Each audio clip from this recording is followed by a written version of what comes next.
ఆదాయాన్ని పెంచాలా అని చెప్పి ఈ ప్రభుత్వం టార్గెట్గా పెట్టుకున్నది. మేనిఫెస్టోలనేమో మేము బెల్ షాపులు తీసేస్తామన్నారు. మరి ఇప్పుడు ఆదాయం పెరగాలంటే ఎక్కువ మంది అమ్మాలంటే ఎక్కువ షాపులు కావాలి. అంటే బెల్ షాపులు మీరు ఎంకరేజ్ చేస్తున్నట్టే అని చెప్పి నేను ఈ సందర్భంగా తమరి ద్వారా ఈ ప్రభుత్వానికి చెప్తా ఉన్నా. అట్లనే మీ కాంగ్రెస్ మేనిఫెస్టోలో పెట్టినట్టు బెల్ షాపులు తీసేయడానికి ప్రయత్నం చేయండి, తీసేయండి అని చెప్పి ప్రభుత్వాన్ని నేను డిమాండ్ చేస్తా ఉన్నా.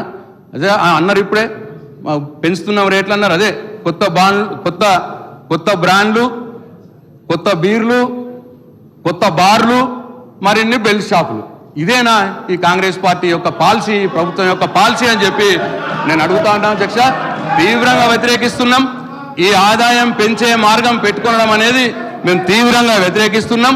దీన్ని ఉపసంహరించుకోవాలని చెప్పి ప్రభుత్వాన్ని నేను డిమాండ్ చేస్తూ 12,000 కోట్ల ఆదాయం పెంచడానికి పెట్టుకున్నారు. ఇది చాలా ఎక్కువ అధ్యక్ష. ఒకటేసారి మరి మొత్తం మీ ఆదాయం కోసం కుటుంబాలని ఛిద్రం చేస్తారా అని చెప్పి నేను ఈ ప్రభుత్వాన్ని అడదలుచుకున్న అధ్యక్ష.